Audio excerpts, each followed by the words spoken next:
వీళ్ళు తినే చపాతీ నుంచి తిరిగే చాపర్ వరకు ప్రతి పైసా నువ్వు కడుతున్నావు, నేను కడుతున్నా, ప్రజలు కడుతున్నారు సార్. ఒక్క పిండాకుడు తప్ప మిగతావన్నీ వీళ్ళకి ఉచితమే సార్.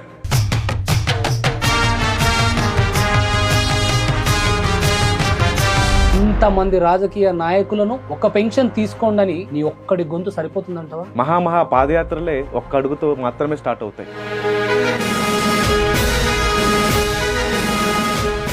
ఇప్పుడు కావాల్సింది యువతకు, వాళ్ళకు రీల్స్ ఎంతసేపు ఎక్స్పోజులు ఎంతసేపు ఇవే కావాలి. వాళ్ళని ఎలా నీ గొంతుకై నిలిచేలా చేస్తావు? దేశ యువతలో రాజకీయ నాయకులు ఏ విధంగా దేశాన్ని దోపిడీ చేస్తున్నారో తెలియజేస్తే వాళ్ళు ఖచ్చితంగా ముందు వస్తారు సార్.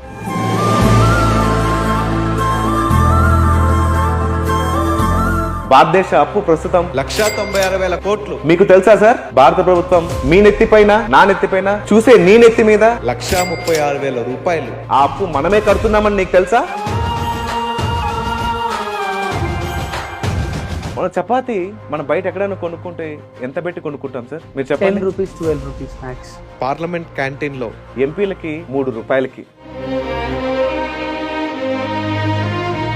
వీళ్ళు తినే చపాతీ నుంచి తిరిగే చాపర్ వరకు ప్రతి పైసా నువ్వు కడుతున్నావు, నేను కడుతున్నా, ప్రజలు కడుతున్నారు సార్.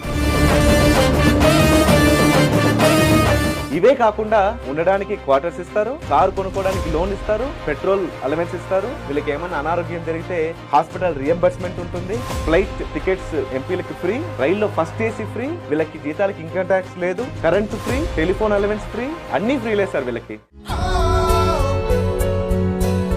రాజకీయ నాయకులే కదా, వాళ్ళు పాలించేది వాళ్ళే కదా. సో వాళ్ళకి ఇలాంటి సౌకర్యాలు ఉండడంలో తప్పేముంది? కరెక్టే సార్. వీళ్ళు ఇన్ని సౌకర్యాలు తీసుకుంటున్నా ఏనాడైనా ప్రశ్నించామా సార్? మరి వీళ్ళకెందుకు సార్ 2 పెన్షన్లు? భారతదేశం అభివృద్ధి చెందుతున్న దేశం అని. Still development. Yes sir, develop అవుతున్నాం. ఎందులో? అభివృద్ధిలో కాదు, అప్పులో. నీ దేశం బాగు కోరేవాడివి నువ్వైతే ఈ వీడియో 10 మందికి షేర్ చేయి.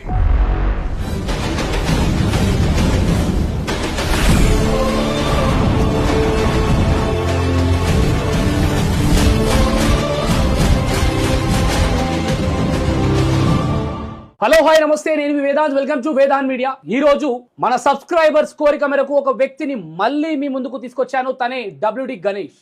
ఒకసారి మాట్లాడదాం. నమస్తే గణేష్. నమస్తే సార్. బాగున్నావా? గుండె రగిలిపోతుంది సార్. కడుపు మంటతో చాలా ఆవేదనతో ఉన్నాను సార్. ఎందుకు ఏమైందా సార్ సడన్ గా? మళ్ళా గత 2.5 సంవత్సరాలుగా శాంతియుతంగా పోరాటం చేస్తున్నాను సార్. చాలా టీవీల్లో ఇంటర్వ్యూలు ఇచ్చాను సార్. అయ్యా మీరు 2 పెన్షన్లు తీసుకుంటున్నారు, దయచేసి ముందుకు వచ్చి ఒక పెన్షన్ మాత్రమే తీసుకోండి అని. ఏ ఒక్క ప్రముఖుడైనా ముందరకు వచ్చాడా సార్? ఇంతవరకు ఎవరు రాలేదు సార్. మీరు మాట్లాడినటువంటి